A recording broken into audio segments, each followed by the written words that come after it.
Hello, everybody. Good afternoon and welcome to the We Are Careers Show, your fortnightly snippet of career development related CPD for careers professionals operating all across the career sphere.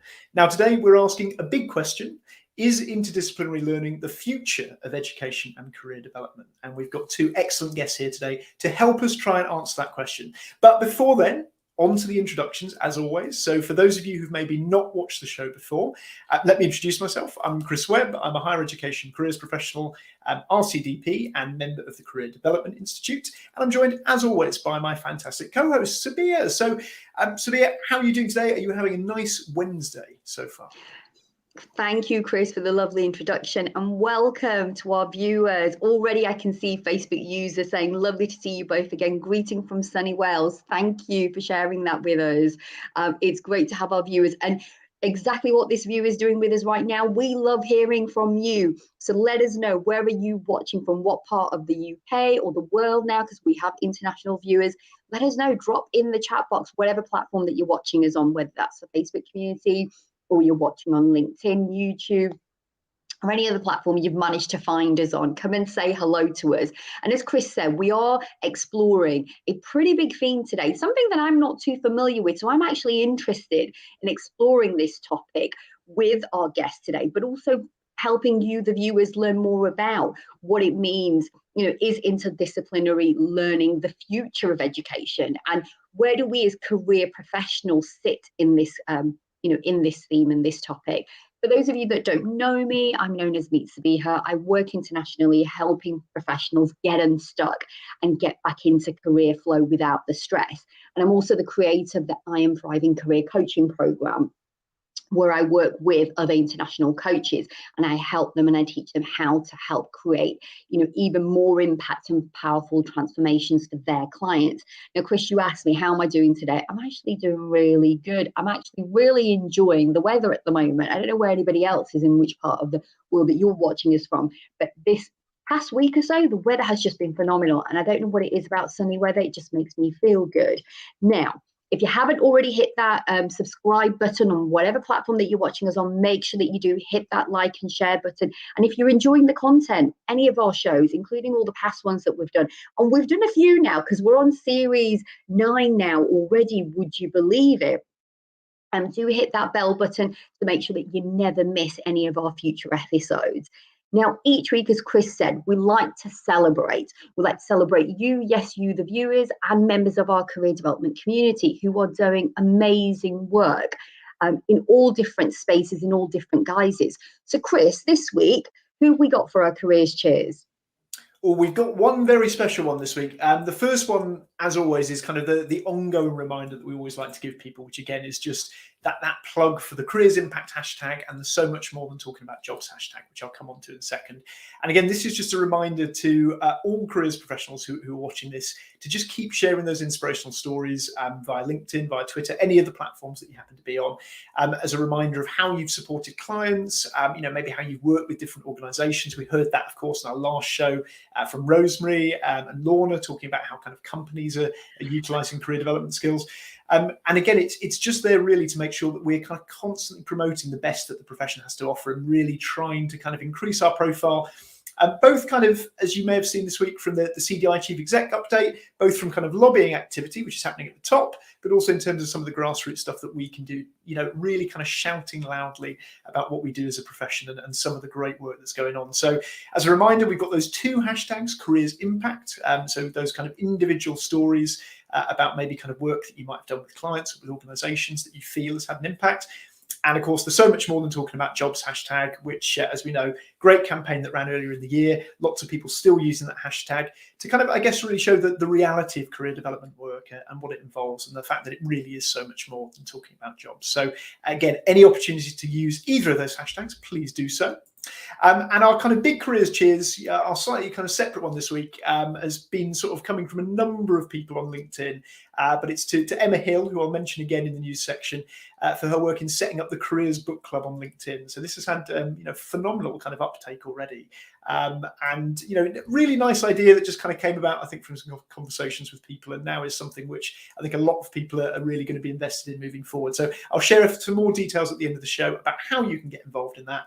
But for now, those are our career cheers for the week. Oh, thanks for that, Chris. And already I can see the comment section blowing up here. We've got so many people watching from so many different parts, including, I believe we've got here someone from Kenya. So hello and welcome. It is great to have you. I know I'm happy. I'm going to be learning to it as well today, because this is a subject that isn't necessarily my area of expertise. So I'm super excited. I've got a Facebook. We've got Leanne here, Series 9. When did that happen? Thanks for all the energy. It's a pleasure. We love bringing the latest updates for you, for our members and our viewers. I've got here, Facebook just added #CareerTag to a recent LI post. Thanks for the reminder. Yeah, Chris, you're doing a great job and getting the word out there about promoting. And I know we've got a show coming up in this series as well, isn't it, about sort of what we're going to be doing. That, I think, is that the last show, so look out for that, guys. Glad to have you back and looking forward. Whoop, whoop, Emma Hill, so excited for this Careers Book Club. So if you're hearing this about Emma's book club for the first time, make sure that you sign up. Make sure that you follow her on LinkedIn so that you can get the latest updates and that you can follow that and find out the latest of what's going on. So you can see that we've got 2 guests here today. So let's not waste any more time now. Let's head on over and do some introductions. And I want to come to Marielle first. Marielle, firstly, thank you so much for joining us today. And would you share with me and Chris, as well as the viewers, can you tell us a little bit about the work that you do and the role that you have at LIS? Yeah, great. Well, thanks for inviting us. It's really great to be here. I don't do this very often, so bear with me as I stumble through my words. So yeah, my name is Marielle. I am the Executive Director of Student Experience, Careers and Partnerships at LIS, the London Interdisciplinary School. And my role really oversees the entire student journey from the moment that a student first engages with LIS to the moment that they graduate. We are obviously a very new university. We're actually on Friday concluding the end of our 2nd ever year at LIS. And we do things very differently. We'll obviously be talking about that in this program. But one thing that we also do very differently is the way we look at that student journey in a very holistic way. And we believe that the relationships that we build with students start very early on and continue throughout their entire time with us. So my role is really essentially overseeing everything that is not academic throughout that entire journey. And I'm part of the original founding team. So we started in a very small little office space 4 years ago in the same building that we eventually completely took over and built our campus in, so which is in Whitechapel, East London. And yeah, part of my role is also overseeing the careers offering and internships program. So I'll talk a little bit more about that later on. You will indeed. And isn't she doing a great job, considering that this isn't something that she does all the time? I know how nerve-wracking this can be. So viewers, if you're loving, and if Marielle has piqued your interest, maybe she said something that you're like, oh, okay, I work in an organisation and we're interested about how we take a holistic approach to our student sort of experiences and how that fits in with the work that you do. Stay tuned, because we're going to be talking more about that, as Marielle said. So thank you for that. I want to head on over to Kiran. Kiran, hello. Thank you for joining us today. And for viewers that don't know you and haven't come across the work that you do, share with us a little bit about what that is. What does that look like? What's your sort of kind of day to day, and how are you supporting your clients that you serve? Yeah, thank you so much. So hi everyone, my name is Kieran and I'm here from LIS, and I am the Student Outreach Manager at LIS. And so a lot of the work that I do is directly with schools. So to be honest, I spend most of my time on the road, going into schools and talking with kind of sixth form age students between about 16 and 18 about what interdisciplinary learning is. And like, you're not alone in not knowing what it means. Lots of people don't. And so a lot of what I do is raising awareness about this kind of ID learning and making students aware of it, so that they feel like there is a place for them to study that kind of engages in this type of learning. And really what LIS is all about is making sure that students who want to do something slightly different and want to tackle complex problems and want to think in more of a kind of radical and meaningful way, it's really about creating a space for those students who maybe feel like they don't fit in perfectly in other institutions. And so a lot of the work that I do is making sure that those students feel comfortable coming to LIS, so talking to them, having conversations with them, talking to careers leads in schools about how they can engage in conversations with teachers, with parents, with students about LIS. And so a lot of what I do is kind of based around that and kind of facilitating those conversations. And I've been at LIS for just about 2.5 years now. So I joined just before we had our first cohort of students join. And so it's been really incredible seeing us go from, like, as Marielle said, literally like no students to now almost 100 students on our campus. So it's been, yeah, really, really incredible journey, and looking forward to talking a little bit more about it today. Fantastic. Thanks so much for that, Kiran. And I think, what you've mentioned there is probably the best place to start, which is, I remember, I think probably, maybe 1.5 years ago, possibly more, I first started looking into the BA, SC, the MASC, interdisciplinary problems and methods. And I thought, wow, these degrees look really interesting right at the start of your journey. I wonder how this is going to go. It would be great to kind of, talk to LIS on the show. And here we are now, which is brilliant. And I think, the perfect starting point, I guess, is what you've said there, is around, I suppose, number one, who LIS are, which you've kind of answered already. But really, I suppose the main one is, what does an interdisciplinary degree involve? And I think that's kind of something that'd be really good to just dig into a little bit more. So I guess when you're kind of explaining that to people, what do you say? Yeah, so I'll give you the school-based approach that I normally do. So yeah, I think a lot of it comes from, so I think if I go right back to like how schooling is structured in the UK anyway, it's that students do around 10 to 12 subjects when they're in like year 11, so when they're about 16 years old. And they're kind of encouraged to narrow really early on in their educational journey to about 3 or 4 subjects if they're doing BTECs, the IB or A levels, between when they're about 16 and 18 years old. And what LIS has basically picked up on is essentially that there are some students that aren't ready to just pick 3 or 4 subjects to do at an A-level stage, and also that aren't ready to just pick one subject to study at university. And so that's where kind of introducing this interdisciplinary approach, both within schools, which is what I do, and within a kind of undergraduate level has kind of come in.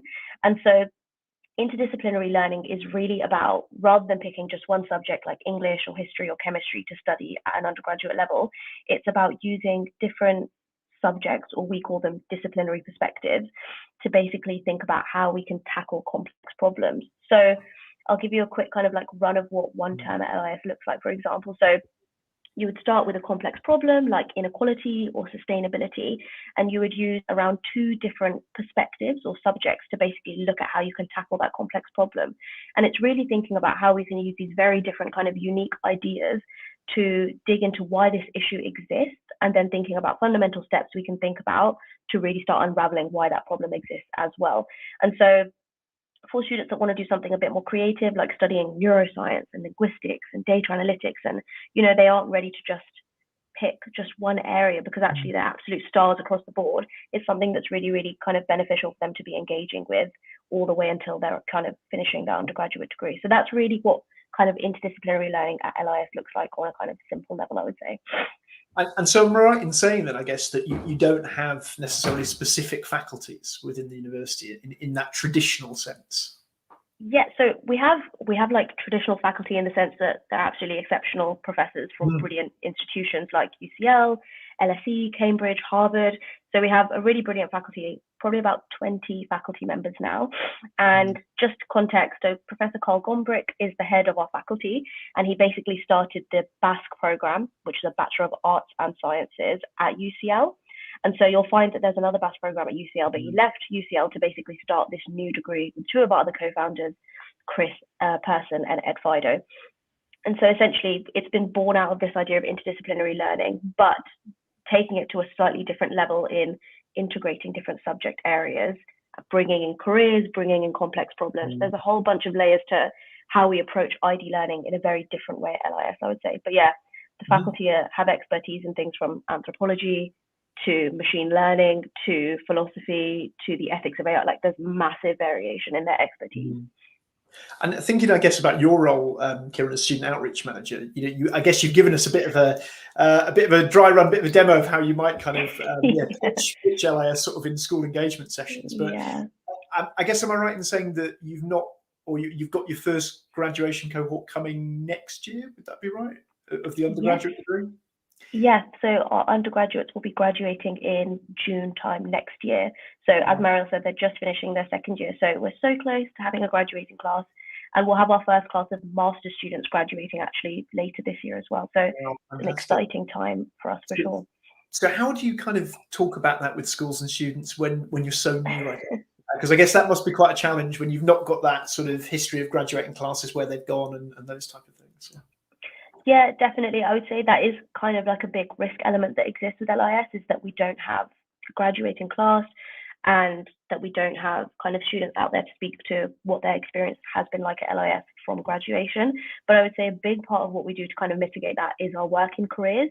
And so Marielle's actually probably like really perfectly poised to answer this in saying that like we do a lot of work with the working world to kind of mitigate that kind of fear that some students might have about joining LIS essentially.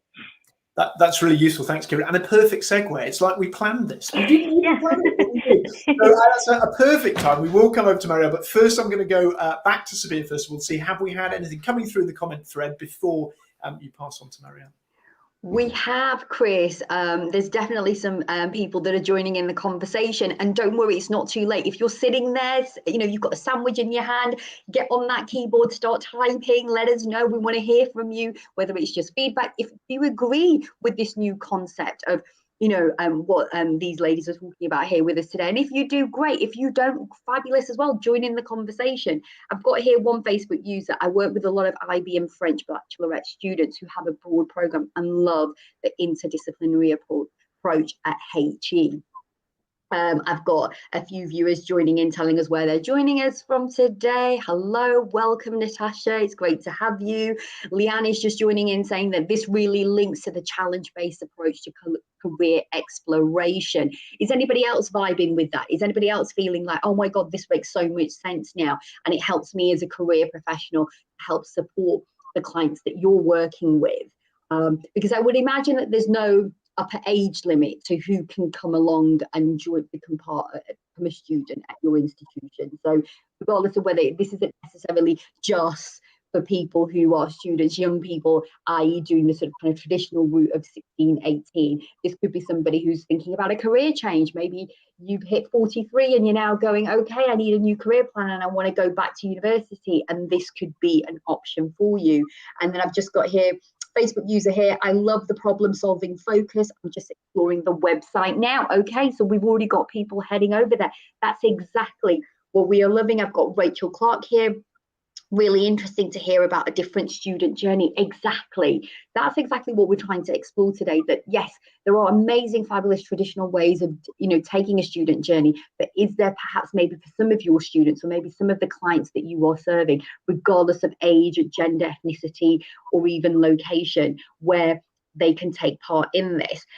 Keep the comments coming in. I know there's more flooding in. We'll come back to them. But I think we want to head on over to Marielle now and let Marielle add to what Kiran was sharing with us earlier. So Marielle, what more would you sort of kind of say to what Kiran has already shared with us about?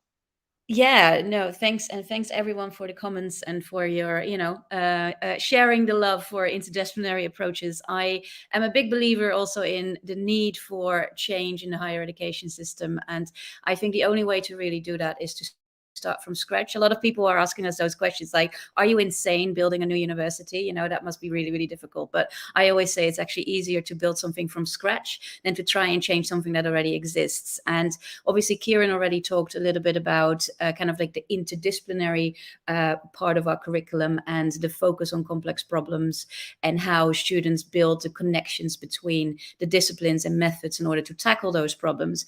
I think in addition to breaking through the silos silos between disciplines. One thing that Kiran also briefly touched upon is we're also breaking through the silos between academia and the real world. I always do this because my husband is an academic, and he's always very angry at me if I say that academia isn't the real world. So, but I think everyone here knows what I mean with that. So, and there's different ways in which we're doing that, and part of that is by bringing in real world practitioners into the student experience from kind of like at every part of their journey. So that varies from bringing them in to offer context to the curriculum that they're studying. So if our students are tackling the problem of sustainability, for instance, there's a number of organizations that come into the classroom and they essentially commission a problem related to sustainability within their specific sector or industry. And the students will work as a group on a project tackling that problem on behalf of the client. So we call them policy clients. So, and then in addition, we also broker paid internship opportunities for our students at the end of every year. So at the end of 3 years of studying, they will have 3 different distinct work experiences that not only give them a little bit of extra money, but also really help them kind of develop some work experience and really trying to figure out what it is that they are interested in from a careers perspective. So we have a dedicated careers manager who works on my team, Helen, who works directly with the students to really help them figure out what it is that they're interested in and what are some of the values that drives their kind of like their thinking, what are some of the skills that they are building up during during their time at LAS, and we then broker internships for our students at the end of every year. So that's obviously a massive kind of commitment that we have to the students. It's a big job. We're in the midst of it now. So if anyone is listening who, is interested in taking an LAS intern, please get in touch because we're still looking for some places. But and these internships, they vary from project-based internships where there's an individual student or a group of students that is specifically working on one particular project or problem for the organization. So for instance, last year we had 5 students working for Innocent, the smoothie brand, to look at their plastic packaging policy and how that could be changed. But they can also be kind of like more immersive, more the traditional type of internships where a student gets kind of like works in a certain role in a certain function with an organization for a certain amount of time. So I think it's those kind of like different touch points throughout the entire kind of like program to their entire degree that the students are enrolled in that really gives them the right level of exposure to the world of work, and not just as a bit of a appendix add-on maybe towards the end of their program, but throughout their entire journey with us. It's really interesting to hear what you were saying there about the career support, particularly, Marielle, because I think we'll have quite a lot of our viewers watching, particularly those maybe who are based in kind of higher education institutions already in kind of career services, who are probably already doing or attempting to do quite a lot of that work around encouraging non-linearity of thinking, around degree not equaling job title and those type of things, which of course can sometimes, I guess, be more challenging when you've got subject specialisms that people are placed within.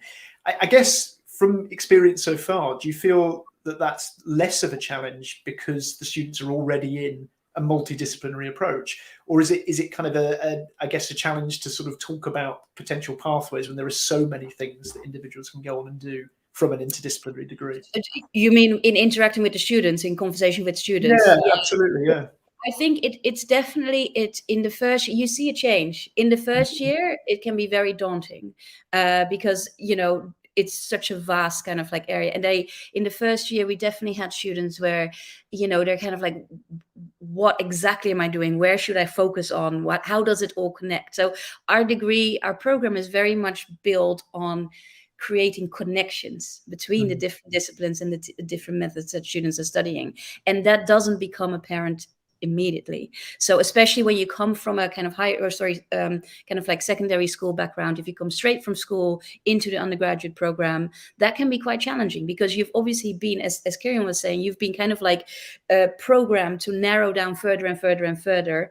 And then all of a sudden you're joining a university where it's like everything goes. And But towards the end of the second year, towards the end of the first year, you can really see how students are starting to kind of like make those connections between those different disciplines, and realize that it's not about thinking about a subject or a discipline, rather about how do I combine these different subjects? How do I combine the knowledge and the skills that I build through kind of like, engaging with these subjects to essentially forge my own path? And how can I then try these different things, different internships, different projects while studying, to figure out what it is that, that I value, that I enjoy doing, that I'm good at doing. So I think it's a journey, that too, to get students to that point. But we often get the question like, okay, but what will I do? What can I do with this degree afterwards, right? But what do you do with a degree in French? Are you going to be a French teacher? I mean, how many of the people here listening in are actually working in the specific area that they studied? I studied cultural anthropology. It's, you build skills throughout kind of like whatever you study, unless you are a very specialized professional like a doctor or a lawyer. But 85% of jobs are hybrid these days, and employers aren't looking for a subject. They don't, they're not looking for specific subjects by and large. They're looking for people that can demonstrate that they can combine these different skills. So I think it's a matter of helping our students see that, and that does take time, especially with those who come straight from school. And I think Sabiha, you said something around older learners. Yes, we do. Even in our Basque program, in our bachelor program, we do attract quite a significant amount of what we call mature learners. They're not quite 43, but 20, 21-year-olds, people that have been on gap years, and or have actually gone to a traditional university for a year or two and realized that they really don't like it, and that they drop out. We've had people dropping out of Warwick, Durham, Bristol to actually come and join LAS.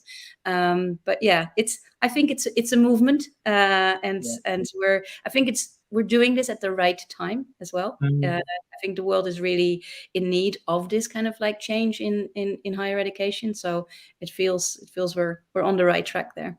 Yeah, and I guess fascinating, or I suppose maybe prescient timing, as you said, over the past few years. If we think about COVID, we think about the the emergence of generative AI, or the kind of enhancement of generative AI, all of those things requiring, as you said, kind of multidisciplinary working in order to kind of, I guess, solve these problems. But as a couple of people have put in the chat, realistically, when we talk about any jobs, we're talking about multidisciplinary problem solving. Absolutely. So you could argue it's timeless. Some great comments coming through. I'm going to hand back to Sabiha in a second to go through them, because I know we are getting dangerously close to the end of time, but it's been an absolutely fascinating conversation. And you can, I think, really see that reflected in the number of comments that are coming through.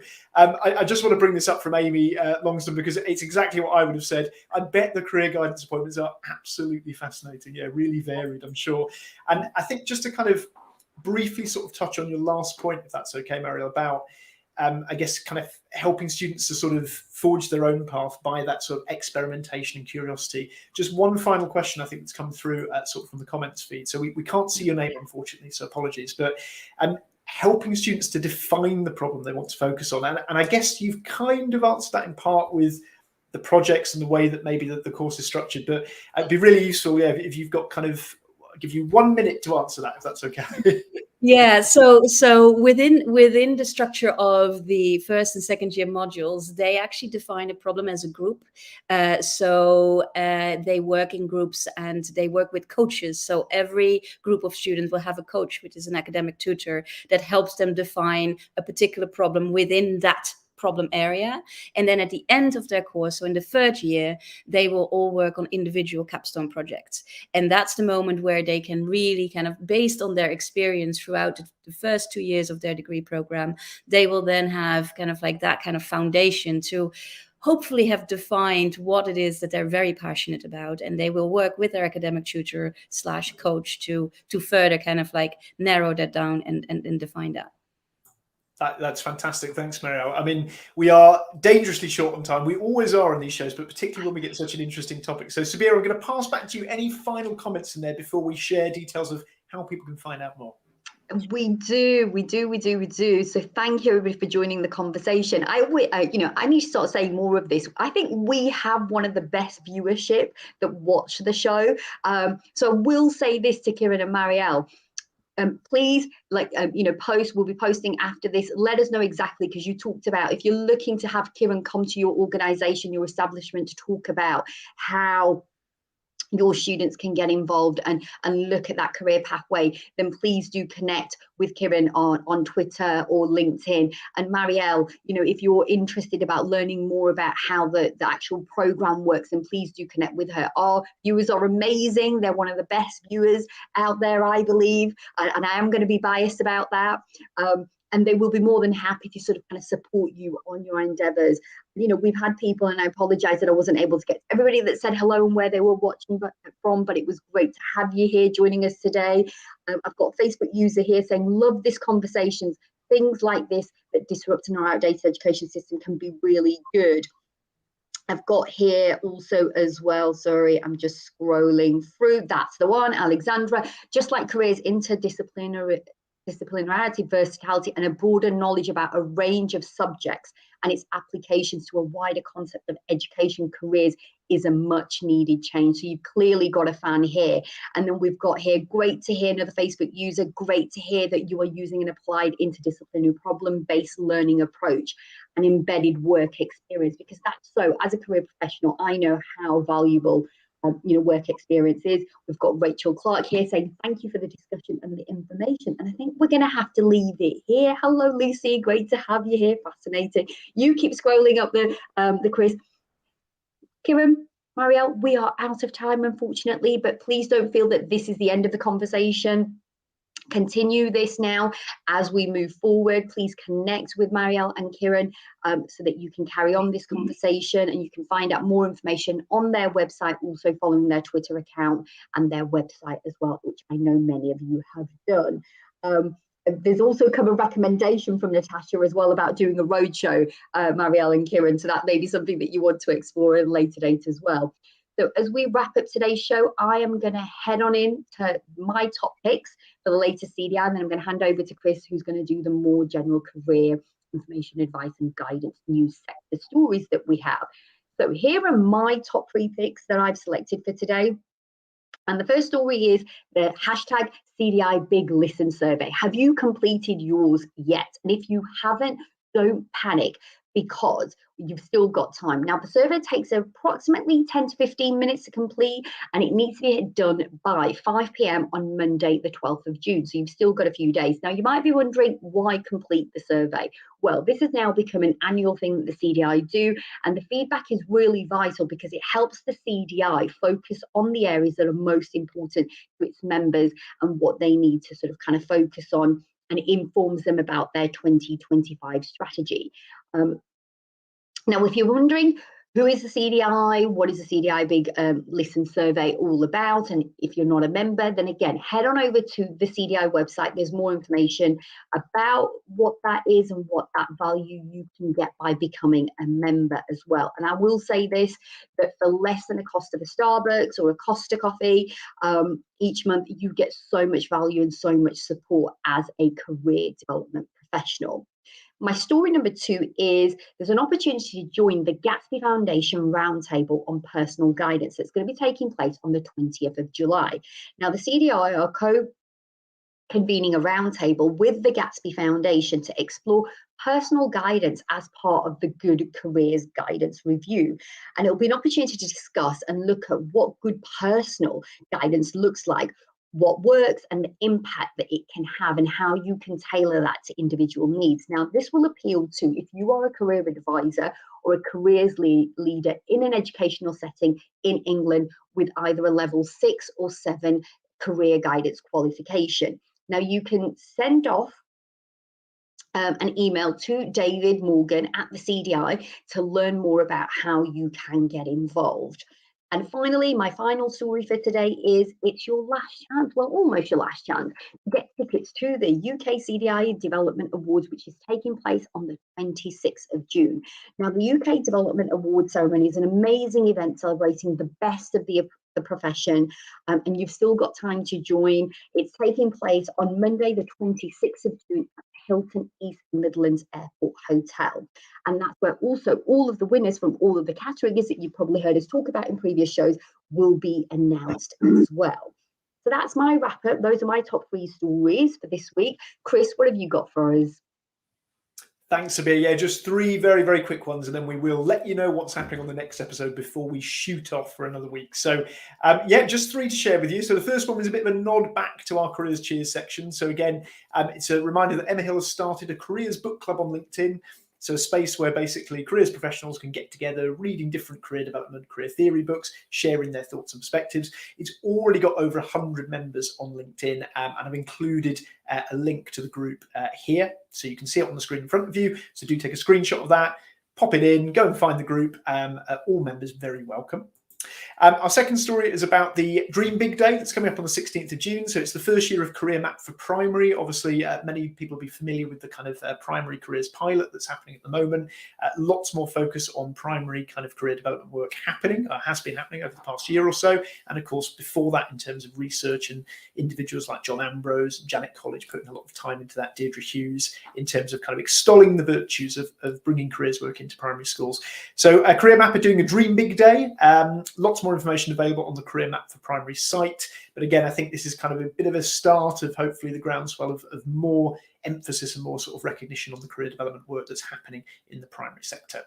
And then final story for this week is quite a cool new labour market information tool from the Office for National Statistics, taken from the 2021 census data. You can basically go on it, you can look at how many people do your job based on the census 2021 information. So a cool little new LMI tool you might want to share with clients or just for your own benefit.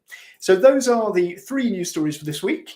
That brings us very nicely to the end of the show. And it's just a quick reminder from us that our next episode will be on Wednesday, the 21st of June at 12 o'clock. It is going to be our UK Career Development Award 2023 special. I'm going to be elsewhere for that day as I'm at a conference. So Sabiha is going to be joined by the CDI Chief Executive, David Morgan. So that'll be a fantastic double act. So do join us for that one.